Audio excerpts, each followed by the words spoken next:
Welcome to Fit Files, brought to you by Advanced Nutrition Solutions. My name is Dustin Holston, and here are the topics. Factors of metabolism. Mombod, how to get back and better than ever. And protein, is it a miracle weight loss drug?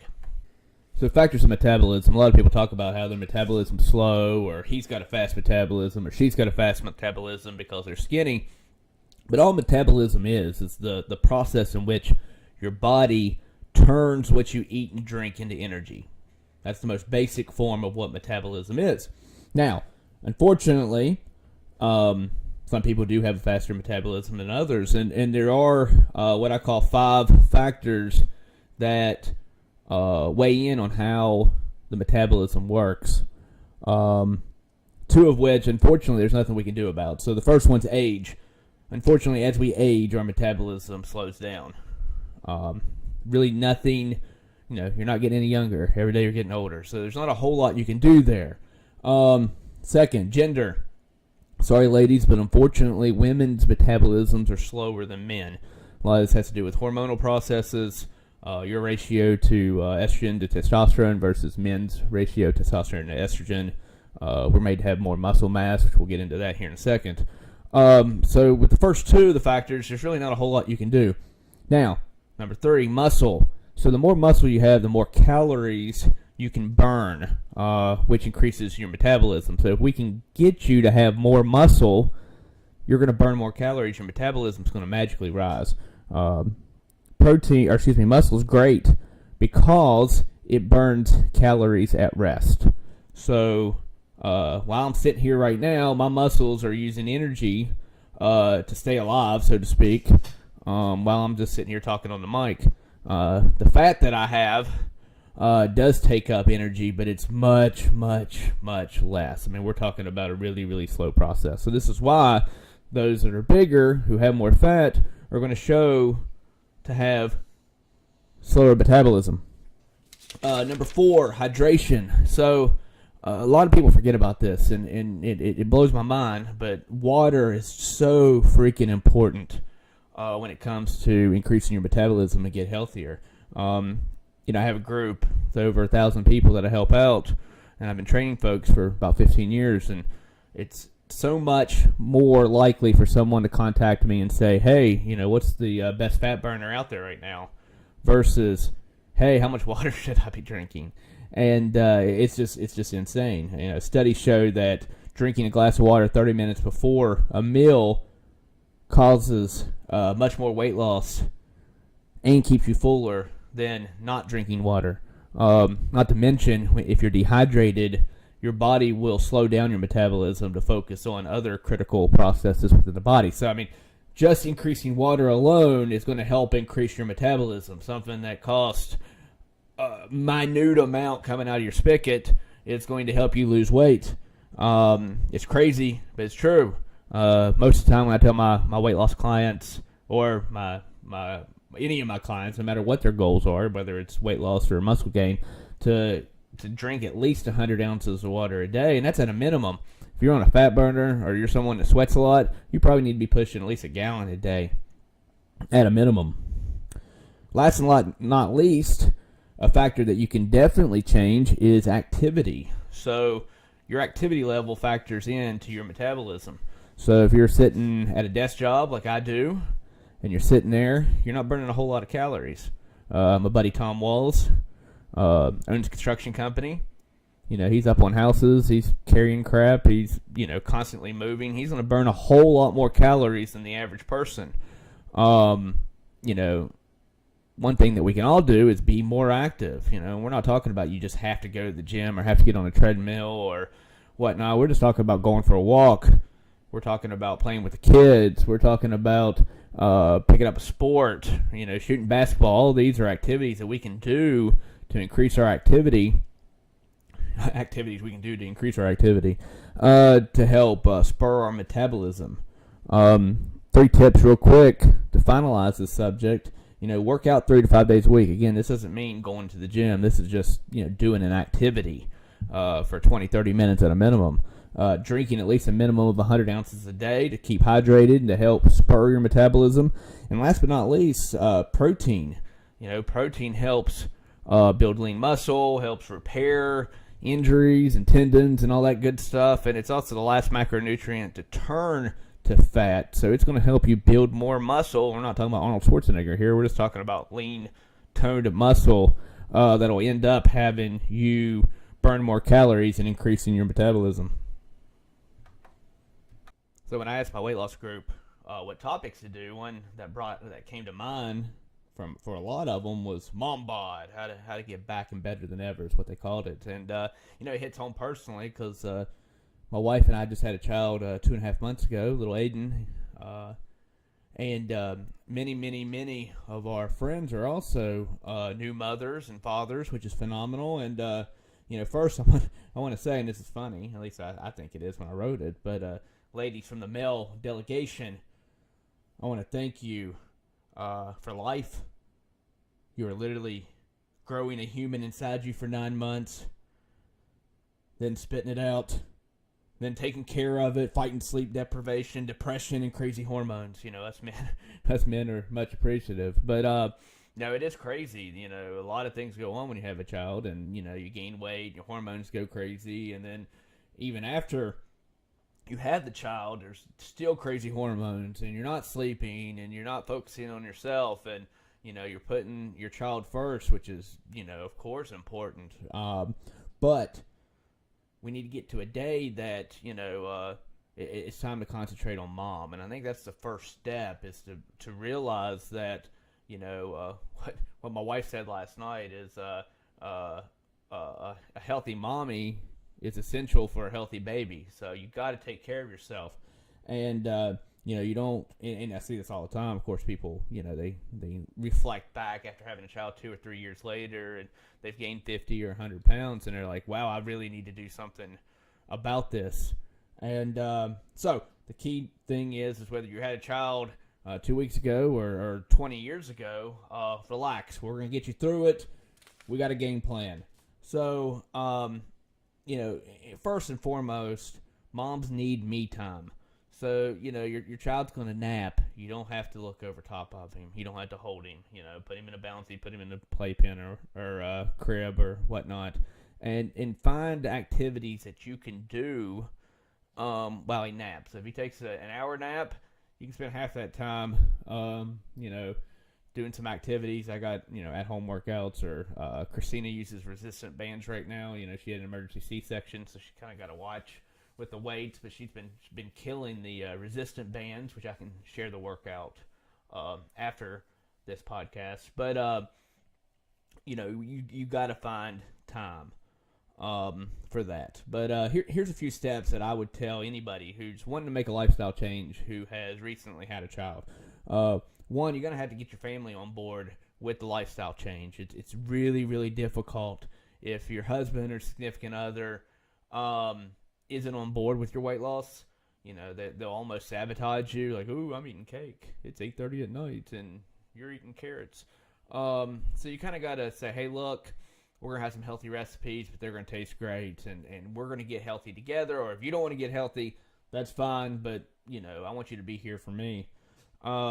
After that, you got to throw away the junk. We all have super sensitive foods that, I like Little Debbie cakes. I always have. I used to be addicted to Mountain Dew. But, there's those trigger foods that it's like, ooh, Swiss roll, or ooh, a honey bun. And we gotta kind of get those out of sight.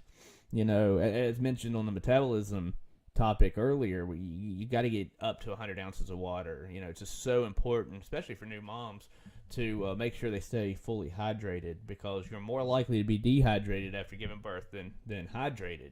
You worry too much about your child. Then you got to set goals. So one of the most important aspects of when I take on a new client is hey, we're going to set a goal for this month, and then in 3 months, and then 6 months, and 1 year. So you're like, well, I just really want to lose 50 pounds. Okay, how fast do you want to lose 50 pounds? I want to lose it this year. Okay, that's your goal for the year.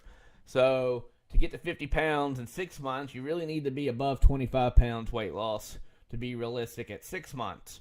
So we look at it, and in 3 months, which is half of 6 months, we need to be around 12 and a half. Well, 12 and a half in 3 months really isn't that hard if you got a skilled nutritionist and you're motivated, which means you're really only losing 4 pounds a month. Does that really make sense? So, we need to reevaluate the goals and come up with a game plan that actually makes sense. And, of course, goals need to be challenging but not impossible. If you say, hey, I want to lose 250 pounds this year, probably not going to happen. I want to lose 100 pounds this year. Yeah, absolutely. That's 8 pounds a month. We can do that. So we need to set that goal up. Now we need to choose a diet. So, diets are lifestyle changes. Diets historically are meant for short term, but unfortunately, if you want to get weight off and keep it off, you got to make that lifestyle change. And there's a million diets out there, and I've studied most of them, and they all work for the most part. Every single one of them. Mediterranean, Atkins, keto, low carb, high fat, calorie counting, macro counting, Weight Watchers, whatever you choose, they all work. However, the one that works best is the one that you're willing to stick to and enjoy. If we can get you in a diet that you can enjoy eating, because look, food's one of our higher motivators. We love sex, we love food, we love love. Other than that, if you're like, hey Dustin, I want you to clean house, but I'll make you that chicken pot pie that you love. Well, hell yeah, I'm going to clean the house. So we got to figure out a diet that will keep you motivated. And there's diets out there for everything. So, if you want ice cream, I can figure it out. But you're going to have to play ball. You're going to have to stick to it, stick to your diet, and reward yourself appropriately. And then how are you going to work out? You don't have to work out to lose weight. I had a client that lost 151 pounds in 12 months without working out once, never went to the gym. They chased around their kids and they did some at-home activities, but literally did not go to the gym once. So we're not talking about you have to get a membership to your Anytime Fitness or Planet Fitness. We're just talking about, or buy a treadmill or an elliptical or a weightlifting set or whatever. We're just talking about what activities you're going to do to spur your weight loss. So you do a 15-minute circuit workout with 30-second burpees, 30-second push-ups, 30-second air squats, 30-second shadow boxing, 30-second jumping jacks, and you repeat over 15 minutes, you're going to lose weight. It's going to be a great HIIT-type workout, and that's fine. Do it. You can do that while the babies sleep. But we just got to get the activities in to supercharge your weight loss. And then we got to reflect on our goals and start over. And by that, I mean, 1 month passed, you were hoping to lose 6 pounds. You lost 12. Well, shit. I was expecting to lose, 15 pounds in 3 months. Well, I've already lost 12. What am I going to do? You re-up the goal. Hey, I'm going to lose, at 3 months, I'm going to lose 20 pounds. Or I'm going to lose 25 pounds in 3 months. So we got to reflect. And if you don't hit your goal, don't get yourself down. Just re-edit it. Okay, I only lost 4 pounds. I was hoping to lose 6. Well, I'm going to lose 6 next month. Or I'm going to make sure I hit my quarterly goal. Or maybe you have to adjust your quarterly goal. All that's fine. But look, losing weight as a mom can be difficult. You just got to make sure you're setting your priorities right and make time for yourself. It is vital to make sure that you do it not only for yourself, but for your child and your family. But if you set goals and you figure out what type of diet you want to do and you make sure you're staying active, you're going to get back into the best mom shape that you can possibly get and beyond. Is protein a miracle drug? So I know you probably heard from your grandma, your mom, your friend on Facebook, the bodybuilder at the gym, Arnold Schwarzenegger, Rambo. Everybody's telling you how important protein is, but there's actually some validity to it that protein, along with water consumption, is probably best for your fat loss means. Protein is a macronutrient, just like carbohydrates and fats. It provides 4 calories per gram. Carbohydrates also do 4 calories per gram, and fats are 9 calories per gram. But each one of those have different bodily processes in which they also do other than provide energy. So we're going to talk about protein. So here are a few studies that have convinced me the importance of protein to a dieter's regimen.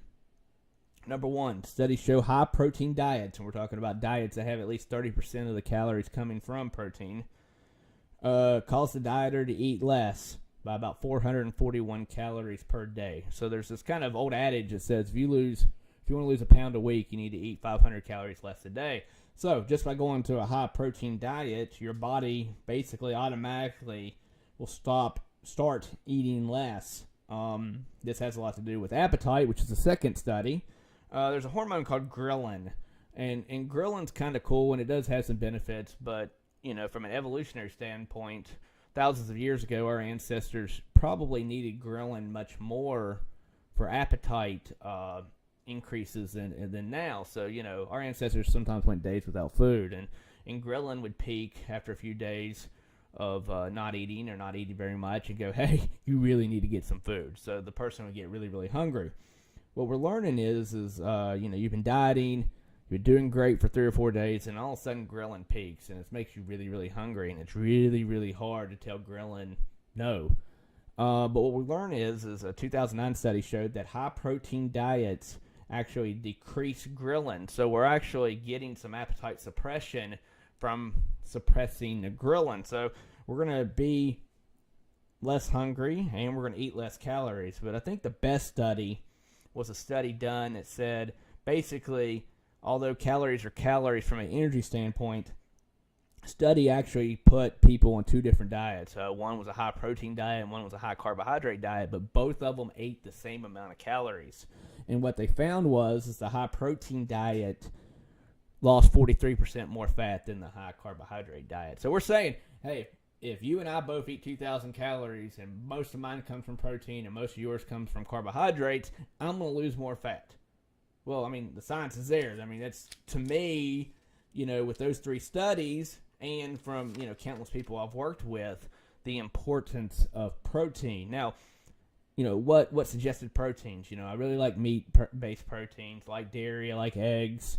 I love seafood, all of which are great. As for the vegetable-based proteins, they do have a lower biological value, and I know it's complicated, but it just basically means that the amino acid profiles might not be as good. But quinoa, rice, both of which have pretty decent amino acid profiles. I'm not a fan of soy for a whole nother reason, which we'll get into that another day. When my clients start off their diet, I do suggest them supplementing with a protein shake unless they are really good meal planners and can make a meal plan that gives them enough protein. So I do suggest Level 1 by Phorm, which is a meal replacement protein. I normally have them replace a breakfast or a lunch with it or a snack. Phormula-1 is phenomenal whey protein isolate that's great for post-workout use. It's going to help digest fast, gets in your bloodstream. The amino acids start immediately going towards repair and help rebuild new muscle. So those are my 2 favorite, protein shakes, so to speak. Then how much protein are you supposed to have? So I always tell people, if you want to weigh, you want to eat 80% of your goal body weight in grams of protein. So at a minimum. So if you want to weigh 150 pounds, you should eat 120 grams of protein per day at a minimum. You may say, Dustin, I've heard too much protein is bad for your kidneys. There's been multiple studies out. You can eat for 99.9999% of people out there, high protein diets, including eating multiple times your body weight in protein, is safe. Now, if you have kidney issues, talk to your doctor first before starting any type of diet regimen that is high protein. But I would try to get at least 80% at a minimum. And maybe even increase that. If you're someone that's lifting weights hard, your muscles are going to need that protein more. And as you readjust your goals, maybe you wanted to weigh 150, now you want to weigh 175, you may need to increase that protein a little bit. But, protein's readily available, super good for you, and studies show it's really going to help you melt that fat off. Hey guys, that's the show. Thank you for listening. Make sure if you have any questions, comments, or any new topics you want to discuss, hit me up at nutritiontrain@yahoo.com. Have a good one.